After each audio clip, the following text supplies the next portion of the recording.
মুক্ত চিন্তার পথে ভিন্ন মননের খোঁজ, কমিউনিটি রেডিও যাদবপুর। আপনারা শুনছেন কমিউনিটি রেডিও যাদবপুর 90.8 মেগাহার্টজ। এই বেতার সম্প্রচারটি যাদবপুর বিশ্ববিদ্যালয়ের technical education quality improvement programme TEQIP-র অংশ। শুরু হচ্ছে আমাদের বিশেষ অনুষ্ঠান ম্যাটিক্স কৃষি পাঠশালা। এই অনুষ্ঠানে আমরা ভূমি সুরক্ষা এবং চাষবাসের নানান দিক নিয়ে আলোচনা করব। 90.8 কমিউনিটি রেডিও জেইউতে এই বিশেষ অনুষ্ঠান শুনবেন সপ্তাহে 3 দিন। সঙ্গে থাকবেন কৃষক এবং কৃষি বিশেষজ্ঞরা। ভারত সরকারের রাসায়নিক ও সার মন্ত্রকের উদ্যোগে এবং ম্যাটিক্স ফার্টিলাইজার অ্যান্ড কেমিক্যালস লিমিটেডের সহায়তায় অনুষ্ঠানটি সম্প্রচার করা হচ্ছে।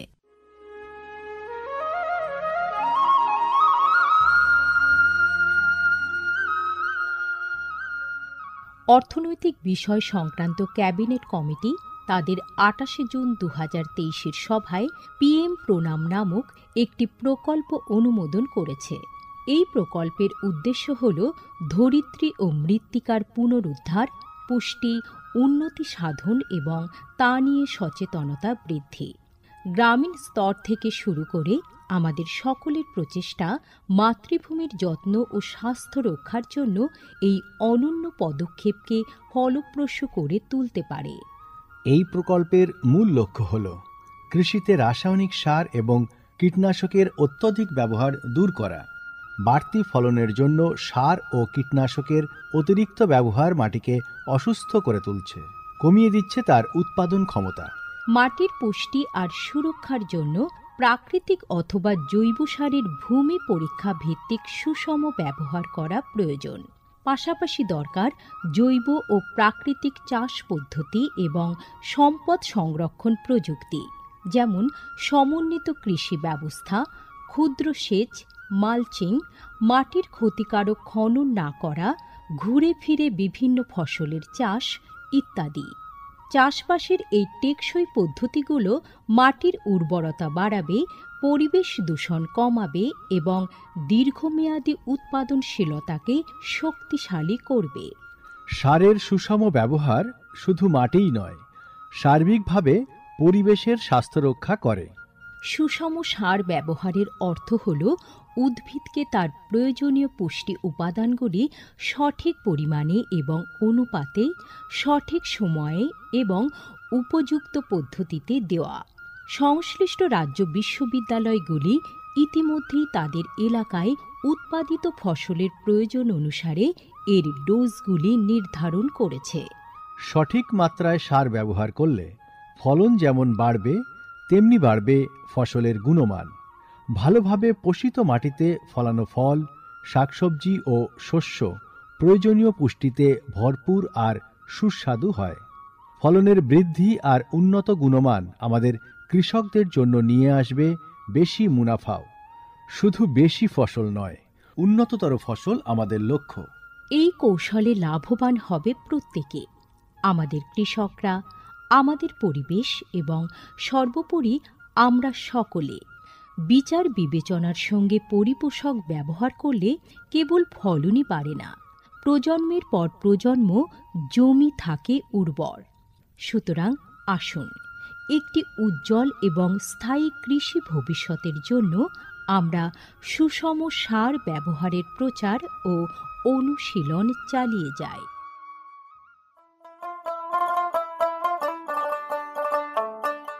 বিকশিত ভারত সংকল্প যাত্রা বা VBSY এর একটি গুরুত্বপূর্ণ অংশ হল ভারত সরকারের সার বিভাগ দ্বারা PM প্রণাম স্কিম এবং কৃষিতে ড্রোন ব্যবহারের প্রচার।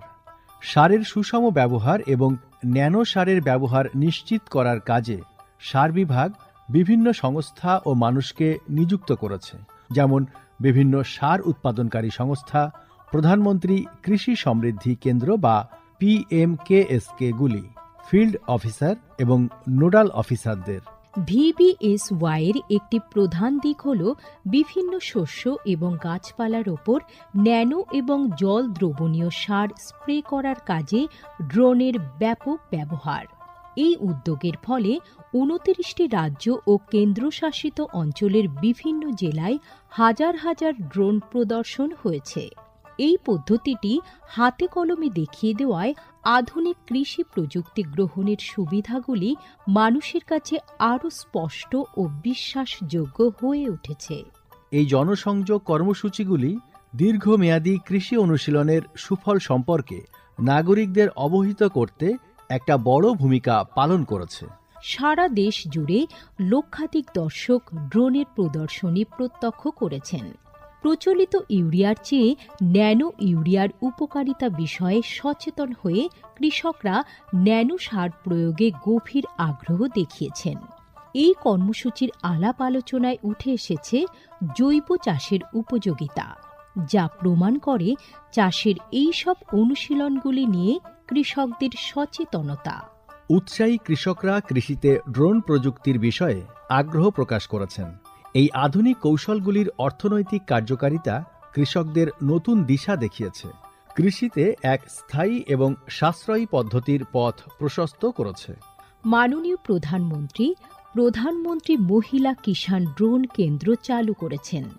এটি মহিলা স্বনির্ভর গোষ্ঠীগুলিকে ড্রোন সরবরাহ করবে, যাতে তারা এই প্রযুক্তি ব্যবহার করে জীবিকা নির্বাহ করতে পারে। VBSY প্রোগ্রামের রূপায়ণে PMKSKগুলি সক্রিয় ভূমিকা পালন করছে। একে অপরের সঙ্গে এই সহযোগিতাই আমাদের পাথেয়। বিকশিত ভারত সংকল্প যাত্রা শুধু একটি যাত্রা নয়, এটি ভারতীয় কৃষির দীর্ঘমেয়াদী এবং প্রযুক্তিগতভাবে উন্নত ভবিষ্যতের দিকে একটি গুরুত্বপূর্ণ পদক্ষেপ। যাত্রাপথে এটি জাতির কৃষিকে সম্পূর্ণ পুনর্নির্মাণ করা, উদ্ভাবনকে উৎসাহিত করা এবং সবার জন্য একটি সবুজ, আরও সমৃদ্ধ ভবিষ্যৎ নিশ্চিত করায় অঙ্গীকারবদ্ধ। ড্রোন প্রযুক্তি, ন্যানো সার এবং দীর্ঘমেয়াদী কৃষি অনুশীলনের প্রচারের মাধ্যমে এটি কেবল সচেতনতায় তৈরি করছে না, আরও সমৃদ্ধ এবং পরিবেশ বান্ধব ভবিষ্যতের জন্য নব প্রযুক্তিকে গ্রহণ করতে কৃষকদের অনুপ্রাণিত করছে। এই কৃষি বিপ্লবের গতি প্রকৃতি প্রত্যক্ষ করলে এটা স্পষ্ট হয় যে VBSY একটি বিকশিত, উন্নত এবং দীর্ঘজীবী ভারতের বীজ বপন করছে।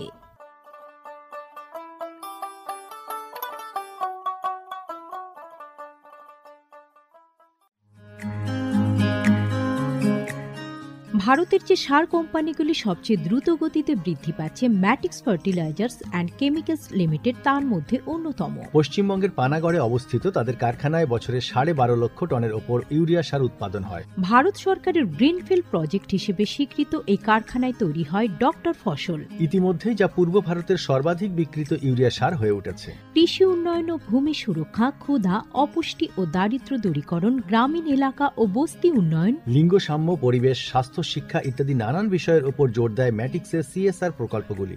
ম্যাটিক্স এক সবুজ ভবিষ্যতের অঙ্গীকার। JU কমিউনিটি রেডিও 90.8 মেগাহার্টজে শুরু করছি ম্যাটিক্স কৃষি পাঠশালার আজকের পর্ব। আমাদের আজকের পর্বের বিষয় মিল্কি মাশরুম বা দুধ মাশরুমের চয়ন পদ্ধতি বা হারভেস্টিং। এ বিষয়ে আলোচনা করার জন্য আজ স্টুডিওতে উপস্থিত আছেন রবিউল হক, নরেন্দ্রপুর রামকৃষ্ণ মিশনের কৃষি প্রশিক্ষণ কেন্দ্রের প্রাক্তন কৃষি প্রশিক্ষক। আপনাকে স্বাগত জানাচ্ছি আমাদের আজকের এই পর্বে। আপনাদেরও স্বাগত জানাচ্ছি। আমাদের আজকের বিষয় মিল্কি মাশরুম। আমরা তো জানি যে মাশরুমের অনেকগুলো ভাগ আছে আর কি, অনেকগুলো প্রজাতি আছে। তার মধ্যে এই একটা মিল্কি মাশরুম যেটা, সেটা খুবই জনপ্রিয় একটা মাশরুম আর কি, যেটা আমরা খাদ্য হিসাবে গ্রহণ করে থাকি। তো প্রথমেই সেই বিষয়ে একটু জানতে চাইবো যে মিল্কি মাশরুম ঠিক কি? মাশরুম 2-3 রকমের আছে, যেটা আমরা আলোচনা করেছি। একটা হচ্ছে অয়েস্টার বা ঝিনুক মাশরুম, যেটা নিয়ে আলোচনা হয়েছে। আর মিল্কিটা হচ্ছে, এটা আরেক জাতের। এটা দেখতে অনেকটা একটা স্ট্যান্ডের উপরে যে একটা মাথায় টুপি মতো থাকে, এই মাশরুমগুলোকে মিল্কি বা দুধ মাশরুম বলা হয়। এর কি খাদ্যগুণ অন্যান্য মাশরুমের মতো একই? হ্যাঁ, মোটামুটি খাদ্যগুণগুলো কম বেশি একই, খুব যে একটা ডিফারেন্স তা নয়। মোটামুটি প্রোটিন, মিনারেলস, কার্বোহাইড্রেট বা আদার্স যেগুলো আছে কম বেশি সমানই থাকে, একটু অর্ধেক হেল্পের হতেই পারে। তো এই যে মিল্কি মাশরুম বা দুধ মাশরুম, এর নামটা কেন মিল্কি মাশরুম? দুধ মাশরুমটা কেন দিয়েছে বলতে পারবো না, তবে এই টেস্টটা খুব সুন্দরই টেস্ট, কোনো ব্যাপারে সন্দেহ নেই। আর এটা ধবধবে সাদা, হয়তো এর জন্য হয়তো মিল্কি নাম দিয়েছে। আচ্ছা, তো এই যে মিল্কি মাশরুম, এর চাষের সঠিক সময় কখন? অ্যাকচুয়ালি মিল্কি মাশরুমটা হচ্ছে হাই টেম্পারেচার হলে যে সময় আমরা অয়েস্টারটা চাষ করতে পারবো না, সেই সময় কিন্তু মিল্কির সময়। তো ওটা বলা যেতে পারে এপ্রিল, মে, জুন, জুলাই, আগস্ট, মোটামুটি এই যে সময়টা 5 থেকে 6 মাস, এই সময় কিন্তু অয়েস্টারটা হয় না। তার জন্য এই সময়টা আমরা রিপ্লেস হিসেবে মিল্কিটা চাষ করতে পারি। আচ্ছা, মিল্কি মাশরুম চাষের জন্য বিশেষ কি কোনো পরিচর্যার প্রয়োজন হয়? হ্যাঁ, পরিচর্যা বলতে যেমন আমরা অয়েস্টারের জন্য যেটা বলেছিলাম যে 4টে লেয়ার করে বীজ ফেলতে হয়, এটা ওই সিস্টেমে নয়। এটার জন্য খড় লাগে, কিন্তু এর সাথে অতিরিক্ত যেটা লাগে সেটা হচ্ছে ভার্মি কম্পোস্ট বা ঝুরঝুরে পচা গোবর সার এবং জীবাণুমুক্ত সার হতে হবে এবং সম্পূর্ণ অর্গানিক। এবং এইটা একটু লাগে, কারণ অয়েস্টার মাশরুমে যেটা আমরা ঝিনুক মাশরুমে 4টে লেয়ার করে খড়গুলো দেওয়া হয়, আর এর যেটা করা হবে এর সিডটা ওপরেই দেওয়া হবে এবং তার ওপরে অন্তত 2 ইঞ্চি জৈব সার বা ঝুরঝুরে সুন্দর কেঁচো সার দিয়ে তারপর ওটাকে বেঁধে রাখতে হবে। এটা পার্থক্য। এটা যেমন লেয়ারে লেয়ারে করা হয়েছে এবং যখন মাশরুমটা বেরোচ্ছে গা দিয়ে, আর এর মাশরুমটা হবে মাথার উপরটায়। আচ্ছা, এটাই পার্থক্য। এইটাই পার্থক্য। তাহলে এর যে ছিদ্রগুলো করা হবে সেটা কি মাথার উপরে করা হবে? দরকার নেই। তাহলে কিভাবে করা হবে? এটা মাশরুমের বীজটা দেওয়ার পরে জৈব সার দিয়ে ওটাকে যেমন লক করে দেওয়া হবে, কয়েকদিন পরেই পুরো মাথাটাই কেটে দিতে হবে এবং ওপেন হয়ে থাকবে, ও খোলা থাকবে। এবং ওখানেই ওর যেটা গ্রোথ বা বৃদ্ধি ওটা কিন্তু ভিতরে ভিতরে হয়ে যাবে। হ্যাঁ, যেটা আমরা মাইসিলিয়াম বলছি, মাইসিলিয়ামও ভিতরে হয়ে যাবে, কিন্তু যখন ও উঠবে তখন একটা স্ট্যান্ডের মতো উঠবে। আচ্ছা, অন্তত 1.5 থেকে 2 ইঞ্চি ডায়ামিটারের স্ট্যান্ড আসবে, ওপর উঠবে 5-6 ইঞ্চি, তারপরে ওর উপর একটা টুপির মতো একটা হবে। এইটাই হচ্ছে মিল্কি মাশরুম। এটার বিশেষ পরিচর্যা বললেন যে সার লাগছে এবং একটু অন্য ধরনের ভাবে চাষ করা হচ্ছে। একটু অন্য ধরনের, কিন্তু জলটা দেয়া হবে, মানে প্রতিদিন যে জলটা দেয়া হয় সেটা ওপরটা যদি ময়েশ্চার দরকার হয় বা শুকনো থাকে তখনই জল দেয়া হবে। তো এই যে নানান প্রজাতির মাশরুম আছে, সব ফসলেরই কি মানে সময়কাল কি একই নাকি আলাদা আলাদা? না, সময়কাল বলতে এটা গরমের না, সেটা গরমের, কিন্তু এই যে ফসল শুরু থেকে শেষ পর্যন্ত যে সময়টা লাগে, সেটা কি একই না আলাদা? মিল্কির ক্ষেত্রে একটু সময় বেশি লাগে, আর অয়েস্টারটা তো বলেছি যে আপনার 20-21 দিন থেকেই মোটামুটি স্পাউট আসে, তারপরেই হারভেস্টিং করতে করতে 24-25 দিন। এইটা কিন্তু হারভেস্টিং করতে একটু সময় বেশি লাগে, কতদিন? 7 দিন বেশি লাগে। মোট কতদিন লাগে? মোট লেগে যাবে 24 আর 7 31-32 দিনে হারভেস্টিং করা যাবে। মানে 1 মাস লাগবে এর ফসল তুলতে? 1 মাস প্লাস। তো এই যে মিল্কি মাশরুম বা দুধ মাশরুম, এর ফসল তোলার সঠিক সময় কখন? যখন সম্পূর্ণরূপে স্ট্যান্ডটা তৈরি হবে, স্ট্যান্ড হওয়ার পরে ওপরে যখন টুপির মতো হয়ে যাবে, সেই সময় থেকে তোলা যাবে। মানে এর লক্ষণ কি থাকবে তখন? এর লক্ষণ পুরো স্ট্যান্ড হয়ে থাকবে এবং ওপরের টুপিটা সম্পূর্ণ হয়ে থাকবে এবং মানে ডিসকালার হবে না, সাদা থাকতে থাকতে তুলে নিতে হবে। এবং এটা মোটামুটি 28 দিন থেকে 35 দিন মধ্যে তুলে নিলেই আপনার উপযুক্ত হারভেস্টিংয়ের সময়। এক একটা মাশরুম কত ইঞ্চি লম্বা হয়? 6-7 ইঞ্চি তো অবশ্যই, প্লাস হচ্ছে মোটা যেটা হয়, আমি ডায়ামিটার হিসাবে যদি বলি 1 ইঞ্চি মিনিমাম, 1.5 ইঞ্চি ডায়ামিটার, 2 ইঞ্চি ডায়ামিটার হয়। সেটা ছাতার মতো যে বলছেন? একদম পুরো ছাতার মতো। এটা কতটা হয়? ওই তো এক একটা মাশরুমে যদি একটু ভালো হয়, 2 বা 3টে যদি করা হয়, মাশরুমে সাধারণত 200 গ্রাম বা 250 গ্রাম করে প্যাকেট করা হয়, এটা 2টো মিল্কিতেই 250 গ্রাম হয়ে যাবে। তার মানে এক একটা মিল্কি মাশরুমের ওজন 100 গ্রাম? 100 গ্রামের উপরে। তাহলে আমরা মোটামুটি চোখে দেখে এবং 28 দিন হয়ে গেলে তখন আমরা বুঝবো যে এবার মিল্কি মাশরুমের হারভেস্টিং এর সময় এসে গেছে। 28 থেকে 35 দিনের মধ্যে মার্কেটিং করা যাবে। তো এই যে বললেন যে প্যাকেটে মিল্কি মাশরুম ছাতার মতো এক একটা তৈরি হয়ে গেল, তারপর আমরা যে এই ফসল তুলবো বা চয়ন করব, তার পদ্ধতি যদি একটু বলেন। ওই একবার যখন হয়ে যাচ্ছে তখন ওখান থেকে খুব ধারালো ব্লেড দিয়ে কেটে নিলাম, তারপরও দেখা গেল ছোট ছোট কিছু আছে, সেগুলো দ্বিতীয় পর্যায়ে হবে। মানে একবারে পুরো হারভেস্টিং হয় না? পুরো হারভেস্টিং একবারে নয়, 2বার বা 3বার তৃতীয় পর্যায় পর্যন্ত হয়। বা ওই ধিংড়ি মাশরুম বা যেটা আমরা বললাম যে অয়েস্টার নিয়ে, ঝিনুক বা ধিংড়ি একই কথা, তো ওটাও কিন্তু একবারে নয়, প্রথমবার হারভেস্টিং করার পরে আবার নিজে থেকেই তৈরি হবে এবং সেটা 15-16 দিন পরে আবার কিছুটা বেরোবে, তারপরে আরেকবার, মোটামুটি 3বার করে নেওয়া যায়। তো মিল্কির ক্ষেত্রেও আমরা প্রথম যখন বড় বড় গুলো তুলে নিলাম, তারপরে যে ছোটগুলো থেকেই যাচ্ছে ওদেরকে আবার যদি 15-20 দিন সময় দেওয়া হয়, ওরা আবার ওই জায়গাটা আসবে। এইভাবে 2বার বা 3বার। আর একটু বলে রাখি, এই মাশরুমটা কিন্তু অন্য যে কোনো মাশরুমের থেকে দাম বেশি। আচ্ছা, এবং এটা ধরুন আমি এখনকার বাজার বলছি, এমনি যদি অয়েস্টার 300 টাকা কেজি হয়, এটা 400 টাকা কেজি। আচ্ছা, এই যে আপনি বললেন যে 28 দিনে গিয়ে আমরা মাশরুম প্রথমে হারভেস্টিং করছি, 28 দিন থেকে শুরু। হ্যাঁ, এবার এই যে আমি প্রথম বড়গুলোকে তুলে নিলাম, তারপরে যে ছোটগুলো থাকলো সেগুলো বড় হতে আবার 15 দিন টাইম আবার লাগছে। 15-20 দিন, 3 সপ্তাহ লাগে। তো এই যে 20 দিন সময় লাগলো, তার মানে 1 মাস 20 দিন হয়ে গেল। হ্যাঁ, তারপরে লাস্ট যে হারভেস্টিং হবে সেটা কি তাহলে প্রায় 2 মাসের কাছাকাছি হ্যাঁ, গিয়ে শেষ হবে? টোটাল আমাদের তো হারভেস্টিংটা আমরা যেটা হিসাব করি বা যখন আমরা প্ল্যানিং করি বা আমাদের ছেলে মেয়েদের যখন আমরা বলি যারা মাশরুম নিয়ে আগ্রহী, আমাদের ফার্স্ট হারভেস্টিংটা সবসময় বেশি হয়, পরিমাণে বেশি হয়। পরিমাণে বেশি হবে। দ্বিতীয় হারভেস্টিং তার হাফ হয়ে যাবে, আচ্ছা, তৃতীয়টা আরো কমে যাবে। কিন্তু যেহেতু আমাদের আর কোনো খরচা নেই, একই খরচায় আমি 2বার নিলাম বা শুধু 3বার অপেক্ষা নিলাম, করলে। হ্যাঁ ওইটু অপেক্ষা, সময় দিলাম, আর কিচ্ছু দিলাম না। আর ওই ওয়াটারিং মানে জলটা দিলাম, আর কিচ্ছু দিলাম না। তাহলে কি হলো, প্রথমবারে যদি 1 কেজি হয়, দ্বিতীয়বারে দেখা যাচ্ছে আরো 400-500 গ্রাম, তৃতীয়বারে গিয়ে দেখা যাচ্ছে আরো 200-250 গ্রাম। তো এইভাবে আমরা টোটাল দেখা যায় যে 2 কেজির মতো পেয়ে গেলাম। তাহলে একটা ব্যাগ থেকে যদি 1 কেজি প্লাস পাই, তার মানে 400 টাকা। কিন্তু আমরা যদি দেখি খরচ কিন্তু বেশি না, 50 থেকে 60 টাকা খরচ, সমস্ত খরচা নিয়ে একটা ব্যাগ তৈরি করতে ম্যাক্সিমাম 50, খুব যদি বেশি হয় 60 টাকা। অথচ আমাদের 1 কেজি ফলন যদি পাই সর্বনিম্ন, তাহলে 300 থেকে 400 টাকা, প্রায় 3 থেকে 4 গুণ আমরা বেশি লাভ পেতে পারি অবশ্যই। আর কি। তো এই যে মাশরুম যখন তৈরি হয়ে গেল, হারভেস্টিং আমরা করব, মাশরুমটাকে কেটে তুলবো আমরা, হ্যাঁ ওই কিভাবে কাটবো? শিকড়ের জৈব সারটা দেওয়া আছে না, জৈব সারের ওখান থেকেই দেখবেন মাশরুমটা বেরিয়েছে, তার নিচে কিন্তু প্রচুর রুট আছে। আচ্ছা, ওখানে ব্লেড দিয়ে যেটা স্ট্যান্ড বড় হয়ে গেছে সেটাকেই কেটে নেবো, ছোট বা মাঝারিগুলো থাকবে, আচ্ছা। ওটা দ্বিতীয়বার নেওয়ার জন্য, দ্বিতীয়বার হারভেস্টিং। এর জন্য কি আপনারা কোনো বিশেষ ব্লেড ব্যবহার করেন? সাধারণ ব্লেডগুলো একটু স্টেরিলাইজ করে নিলেই হয়, ডেটল জলে একটু নিয়ে নিলে ভালো হয়, কারণ এগুলো তো জীবাণুমুক্ত লাগবে। বা ভালো ছুরি যদি থাকে সেটাকেও একটু জীবাণুমুক্ত করে নেবেন। আর এই যে কাটার পরে ওটা কি কোথাও রাখার বা শুকানোর কিছু হ্যাঁ, ব্যাপার আছে? মাশরুম তো অনেকভাবেই ব্যবহার করা হয়, এবার ওটা ডাইরেক্ট বিক্রি হয়ে যায় কাঁচা অবস্থায়। কাটার মাশরুম পরে খুব নরম হয়, হ্যাঁ খুব তো নরম। কাটার পরে আমরা বিশেষ পরিচর্যা কি করবো, মানে কি ব্যবস্থা গ্রহণ করব? কাটার পর থেকে 100-200 গ্রাম করে সব প্যাকেট তৈরি হয়ে বিক্রি হয়ে যাচ্ছে। প্যাকেজিংটা যদি একটু বলেন। হ্যাঁ, প্যাকেজিং এর কিছু নয়, এটা দুধ মাশরুমের ক্ষেত্রে মোটামুটি 250 গ্রাম সাধারণত হয়, 250 বা 500 বা 1 কেজি। তা 250 গ্রামের মতো ওজন করা হলো, এবারে পলি ব্যাগের মধ্যে রাখা হলো, ওইটাই বিক্রি হয়ে যাবে। আর যদি এরকম হয় যে আমি ড্রাইং করে নেব, তাহলে কিন্তু শুকনো মাশরুমেরও পুষ্টিগুণ ঠিকই থাকে। আচ্ছা, কিন্তু 1 কেজি মাশরুম শুকালে আমি কিন্তু 100 গ্রাম ড্রাই পাবো। কিভাবে শুকাবো সেটা আমরা? ওই সময় সরাসরি রৌদ্রে না দিয়ে হালকা ছায়াযুক্ত জায়গায় রেখে দিলেই আস্তে আস্তে শুকিয়ে যাবে। কতদিন লাগবে?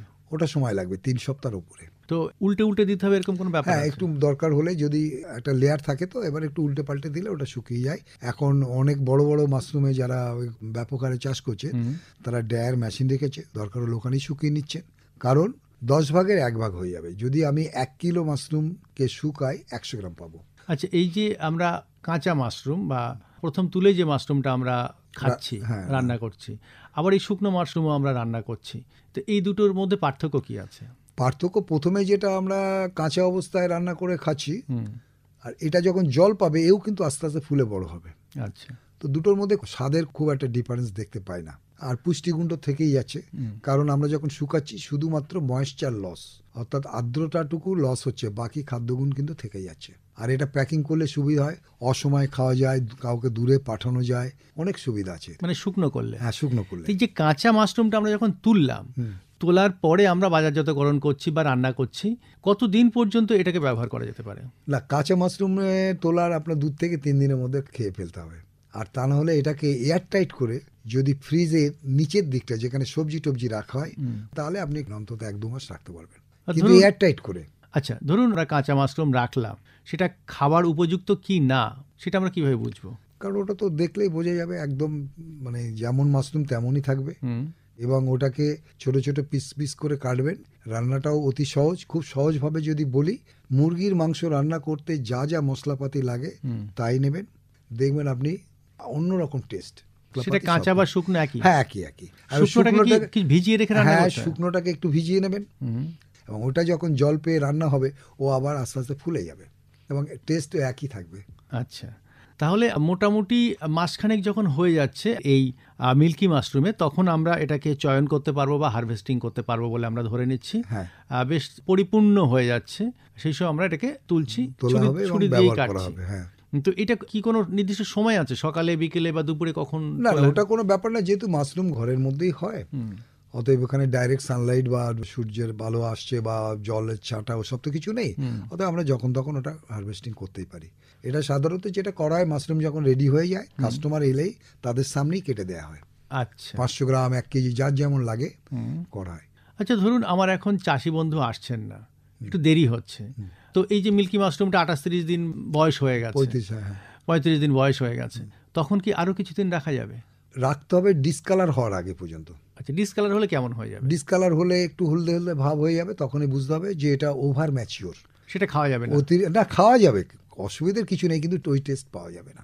আচ্ছা, পুরো সাদা থাকলে তখন হ্যাঁ, taste- পুরো সাদা থাকবে এবং দেখলে বোঝা যাবে। ওটা ইচ্ছা করে যদি আপনি রাখেন, ধরুন 35 দিন হয়েছে তুলছেন না, 36 দিনে একরকম, 37-38 দিন যখন হবে তখন বোঝা যাবে ওটা আস্তে আস্তে ওভার ম্যাচিওর করে যাচ্ছে, মানে অতিরিক্ত পরিপক্ক যাকে বলে, এবং তখন রংটাও পাল্টে যায়, একটু হলুদ হলুদ ভাব এসে যায়। ওই জন্য আমাদের মাশরুমের কালারই বলে দেবে কবে তুলতে হবে। মাশরুম যখন পরিপক্ক হয়ে গেল, আমরা হারভেস্টিং করছি বা তুলছি, চয়ন করছি, তো পরবর্তী চাষের জন্য কি এই মাশরুম থেকে আমরা বীজ করতে পারবো? না, এই বীজটা তৈরি করার জন্য এটা ল্যাবের দরকার আছে, কারণ সেখানে গ্রোথ করার জন্য এবং অনেকগুলো বিশেষ কিছু পদ্ধতি আছে, সেই জন্য মাশরুমের বীজটা চাষিরা সরাসরি করতে পারেন না, এটা কিনতে হয়। আচ্ছা, ওই 200 গ্রাম করে বীজ, এক একটা প্যাকেট 20-22 টাকা 25 টাকা করে দাম, এটা আপনাকে আমাদের কিনতে হবে এবং সেটা একটা বিশ্বস্ত প্রতিষ্ঠান থেকে। তো এই বীজ কেনার সময় চাষি বন্ধুরা প্যাকেটে কি কি দেখে নেবেন? বীজের প্যাকেট থাকবে এবং যেখান থেকে নেওয়া হচ্ছে তাদের একটু রেপুটেড হতে হবে। রেপুটেড হতে হবে এবং তারাই বীজটা দেবে এবং তাদের কাছ থেকে বীজ নিয়ে করতে হবে। আর যদি কোনো কৃষক মনে করেন যে আমিও বীজ তৈরি করব, তাহলে তাকে একটা ল্যাবরেটরি করতে হবে এবং সেই ল্যাবরেটরিতে যথেষ্ট খরচা আছে। সেটা সম্ভব না। হ্যাঁ, সেটা সব চাষিদের পক্ষে সম্ভব নয়, কিন্তু বীজ তৈরি করতে পারলে ওখানে আর একটা ইনকাম। কিন্তু বেকার ছেলেরা আগে ছোট করে শুরু করে হারভেস্টিং করুক, বীজ কিনে পরবর্তীকালে আস্তে আস্তে নিজের বীজ তৈরি করবে। আচ্ছা, হারভেস্টিং এ আরেকটা কথা আমার খুব জানতে ইচ্ছে বলুন। করছে। আমরা শুনেছি যে ঘরে মাশরুমটা চাষ করা হয় সেটা আলো বাতাস প্রবেশ করতে পারবে না, এরকম একটা ঘরে। ডাইরেক্ট আলোটা যেন না লাগে। আচ্ছা, তো যখন আমরা এটা হারভেস্টিং এর সময় ভেতরে ঢুকবো, তখন তো বাতাস ঢুকবে বা একটু আলো না, ঢুকবে, ও তো অসুবিধা হবে না, তাতে কোনো অসুবিধা হয় না? দরজা খোলা বন্ধ করছি ওটা অসুবিধা নেই, কিন্তু যেখানে কন্টিনিউ একদম বীজ থেকে শুরু করে পরপর যে বংশবৃদ্ধি হয়ে বড় হয়ে হচ্ছে, এই সব ক্ষেত্রে যেন সরাসরি আলো বা বাতাস একটু তো থাকবেই ঘরের মধ্যে, কিন্তু ওই ফ্যান চালানোর বাতাস বা এটা ওইগুলো যেন না থাকে। আচ্ছা, আর এই যে আমরা মাশরুম যখন তুলছি আর কি, এদের কিন্তু হাইজিন মেনটেন করতে হবে। আচ্ছা, পুরো মাশরুমের চাষটা শুরু থেকে শেষ পর্যন্ত স্বাস্থ্যবিধিটা মানতে হবে। সব থেকে ভালো হয় হাত টাতগুলো ভালো করে ধুয়ে নিতে হবে, যেহেতু হাতেই কাজটা বেশি হয়।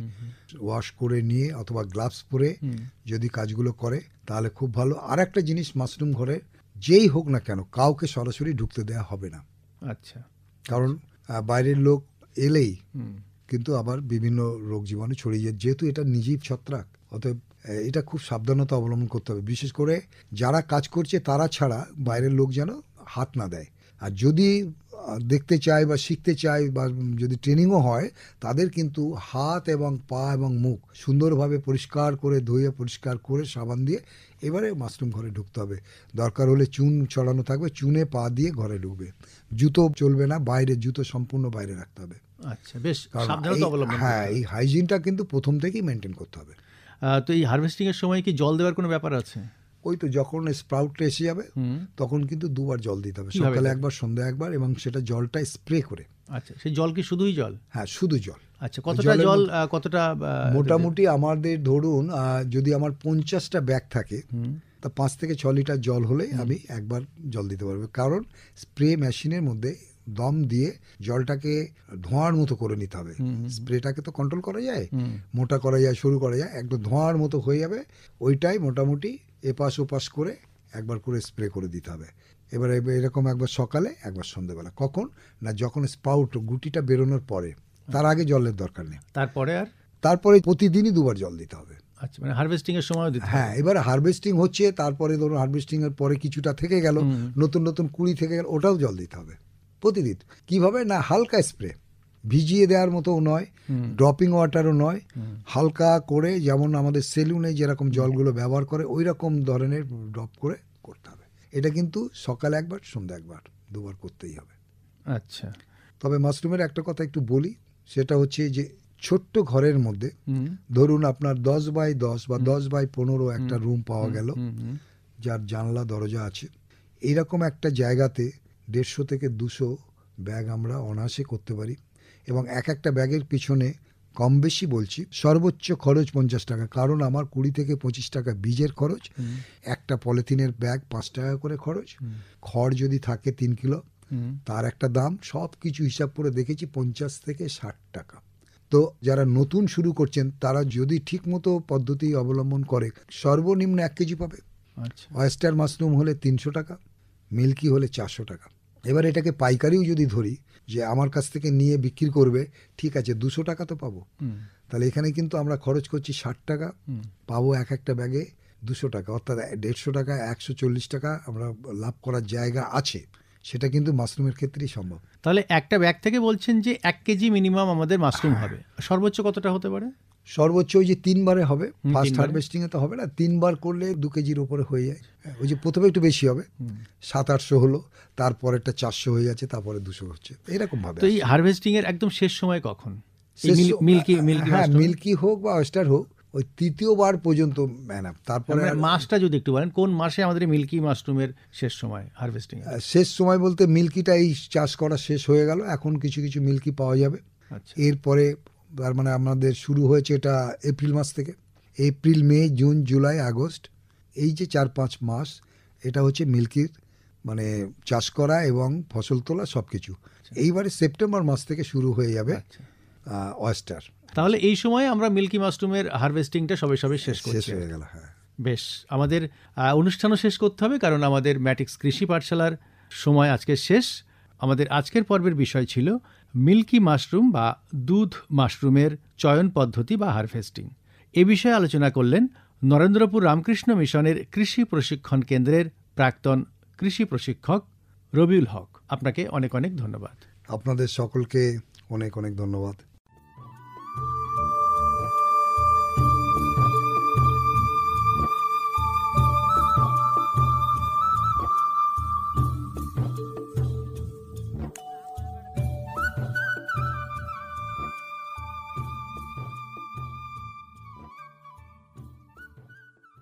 এতক্ষণ শুনলেন আমাদের বিশেষ অনুষ্ঠান ম্যাটিক্স কৃষি পাঠশালা। ভারত সরকারের রাসায়নিক ও সার মন্ত্রকের উদ্যোগে এবং ম্যাটিক্স ফার্টিলাইজার অ্যান্ড কেমিক্যালস লিমিটেডের সহায়তায় অনুষ্ঠানটি সম্প্রচার করা হল।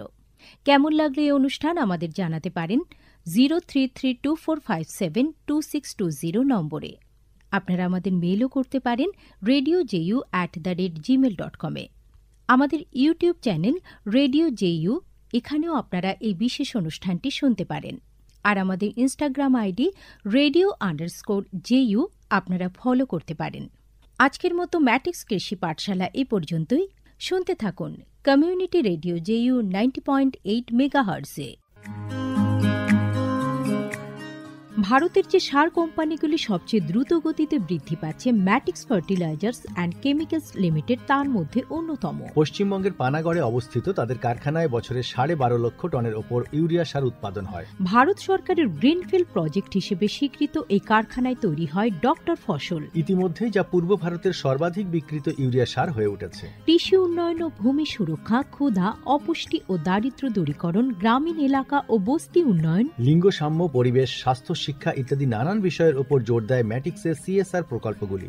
ম্যাটিক্স এক সবুজ ভবিষ্যতের অঙ্গীকার। দূরে সে পাশে বসে পায়ে পায়ে কখনো চলে যায় দূর।